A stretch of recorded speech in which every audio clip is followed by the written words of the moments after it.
Hi. Kind of seems weird talking to my camera, but hello. Welcome to my first edition of bands that I like. Today we are going to be talking about Mastodon. Now, as you can see, I'm wearing my Mastodon and Lamb of God uh, shirt that I went to see on the Ashes of the Leviathan tour. But I want to talk about Mastodon. Now, in recent times, unfortunately, Brent Hines has passed away, so I wanted to leave that out for another time. However, we're going to be talking about Mastodon, obviously, but why do I like the band? Well, one could say their music is simply good. Well, I would argue that over time, they kind of grew on me, like in a way that I didn't think that I would like be a Mastodon album listener. Like I know a couple of their singles and a couple of their deep cuts, like March of the Fire Ants, and oh my god, it's my dog Hazy. Hello, hi. Hazy, can you go upstairs? Come on, upstairs. Come on. Up you go. Come on. Go.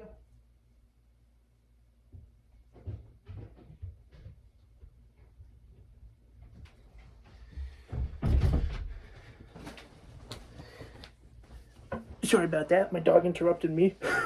But anyways, March of the Fire Ants, Blood and Thunder, obviously being a big one. Aqua Dementia, which I didn't think that I would like, but honestly, I wish they would do more with the lyrics. But I digress. It's a great song, and a bunch of other songs. And yeah, we are going to be talking about every album up until their Hushed and Grim album. So let's begin, shall we? So, their debut album, Remissions, or whatever you call it, or however you call it kind of reminds me of something that you would hear out of, Metallica, right? Obviously influenced by Metallica. Troy Sanders said that his hero was Cliff Burton growing up. And obviously, myself, as a not big fan of Metallica, but have a deep level of respect what they did for the Bay Area for thrash. Um, yeah, the influence is there. It's you got Troy's you know I wouldn't call it death metal vocals, but like growling vocals of some sorts, and just the guitar work sounds great. The album, I mean, in a sense, is widely agreed upon that it's an okay album. I actually like the album. Like I can understand why some people wouldn't like the album. Um, but I loved it. I loved every second of it. Just playing video games, plowing through enemies in Call of Duty Vanguard was such an amazing feeling.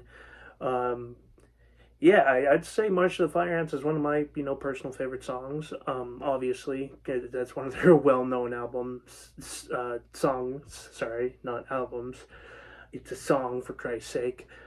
Which leads me to 2004, which is Leviathan, and we get into the more concept of Moby Dick. Now, to backtrack a bit, Braun read Moby Dick. Obviously, Moby Dick is a sperm whale, and a captain's agreed to take down one said Moby Dick. And then he read the line, "The mighty Mastodon." He was like, "That's it. That's the one." So that's what influenced the name, and it stuck with him for a long time. Now, going to the Leviathan album, you see a punch up, and in what do you call it, production, and it's very obvious in the opening track, Blood and Thunder. It's fierce, it's ferocious, it's in your face. And I Am a Hob is honestly, it's a good song. I'm not gonna lie. Not my personal favorite, but it's a pretty good song. What else? There's some other songs. There's one of their songs is actually 10 minutes long, which is crazy, and that's what would influence them to go for a little bit of the longer songs in the later on in their career when they went more of a prog metal kind of thing. Um, Metallica influence is kind of worn off, but you can kind of hear it still. Mass like they did the album did incredible.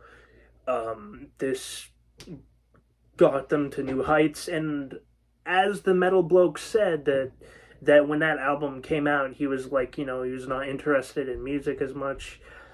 So that's what influenced him to pick up the guitar and listen to like heavy music again. And I will say, if you are like not interested in listening to heavy music, you're just done with it. If you really want to get back into it, Mastodon might be your thing, or they might not be. Whatever, it's cool.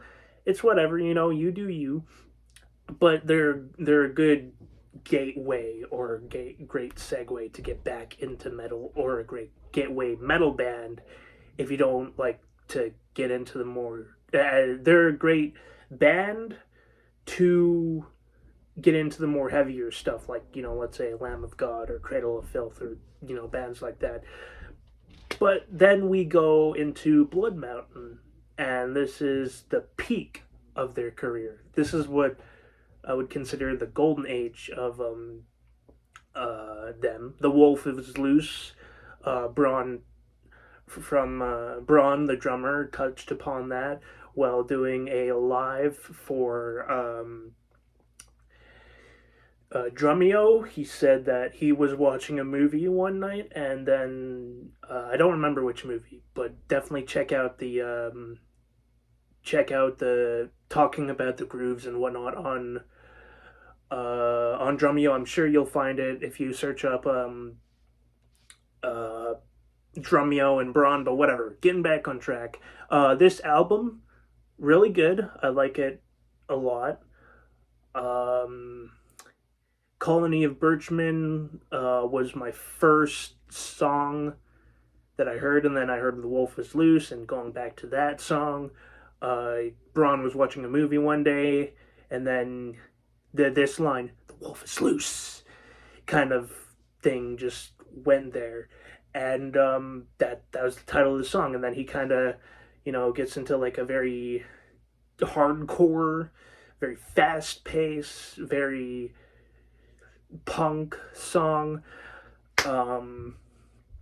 It's definitely, Blood Mountain is a 10 out of 10 album. I would definitely recommend this album in particular if you really want to get into them.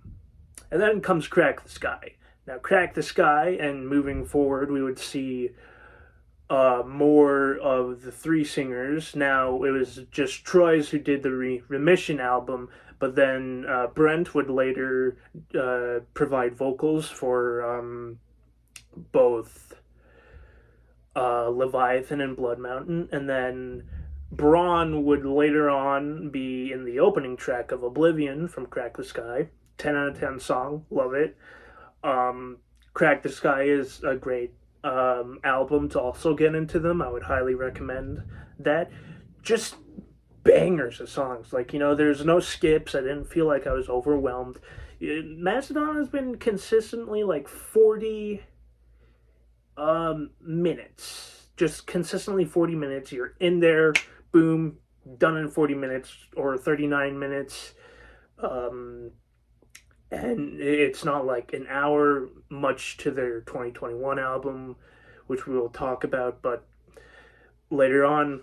And why I like this particular album is that it showcased a much tighter songwriting And that's what I like about Mastodon a lot, is that they really know how to write a song, and um, they just know how to make riffs.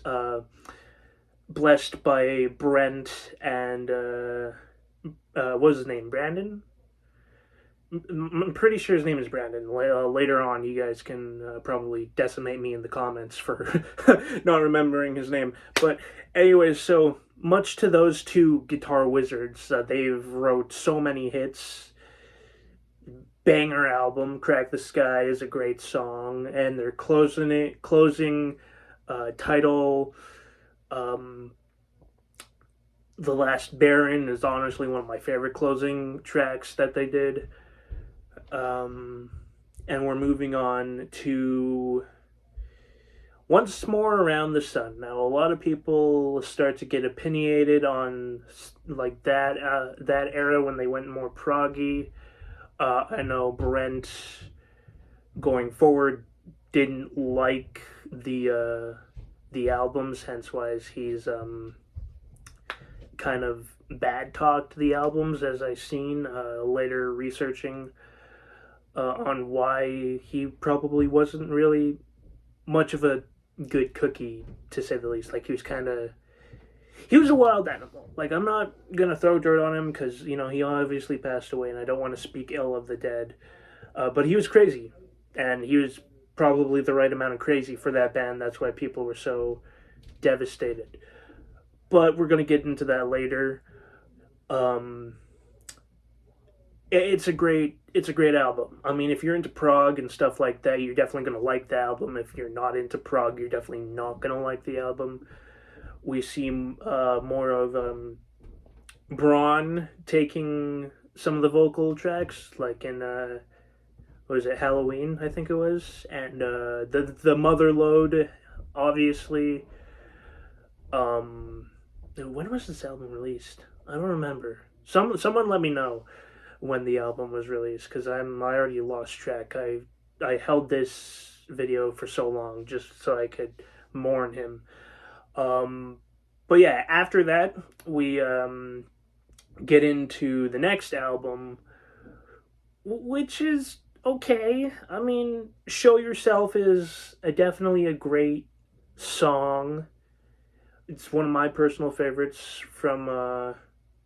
I don't even remember what the album is called, but again, let me know in the comments down below.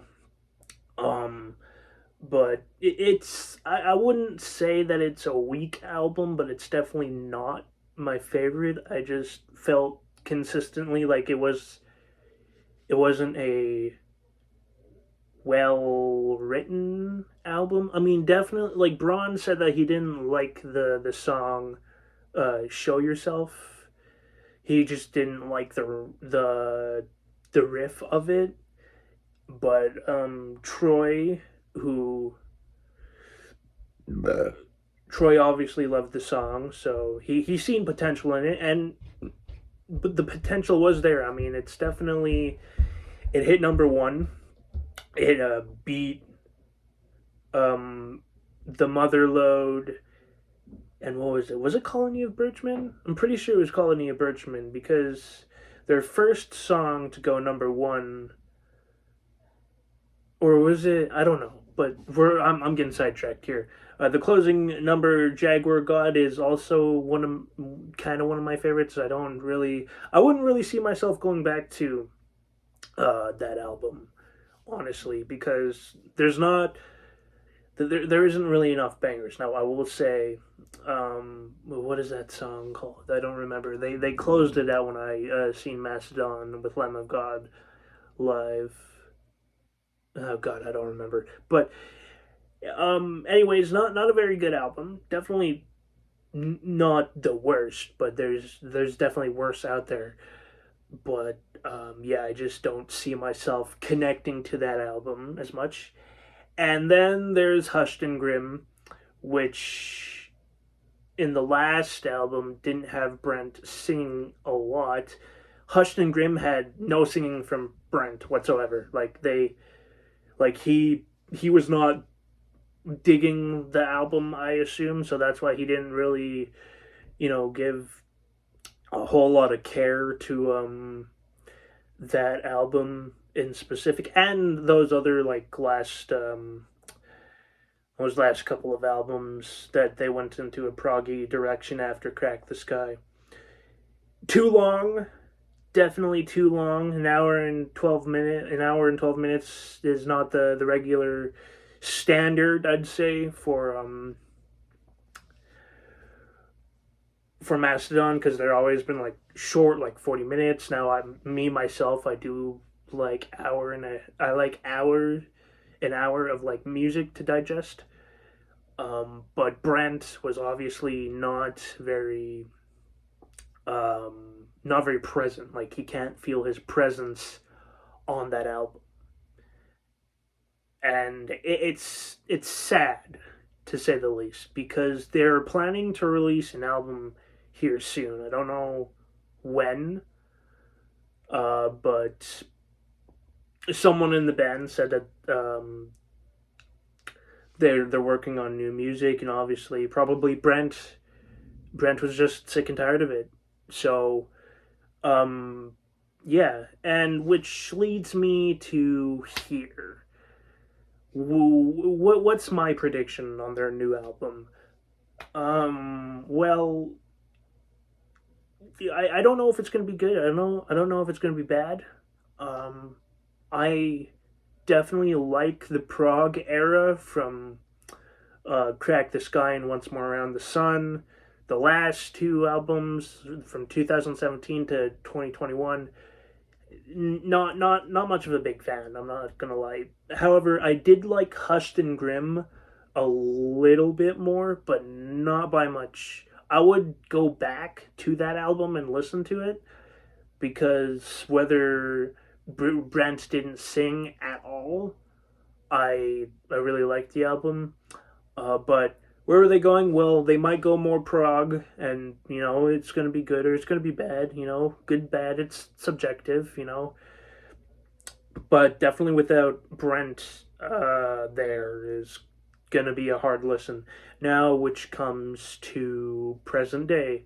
Now, unfortunately, the news. We all know that Brent Hines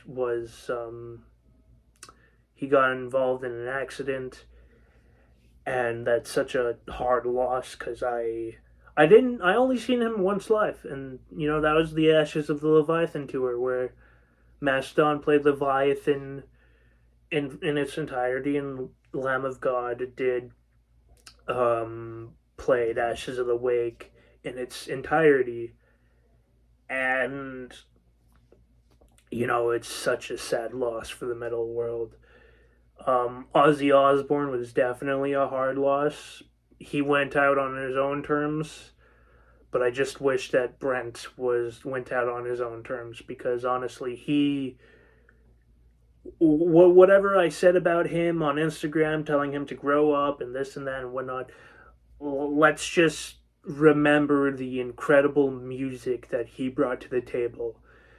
So that pretty much wraps it up. If you liked it, like the video. If you want to subscribe, it's down there. And comment if I missed out on anything, and if I said it album title is wrong, and whatnot.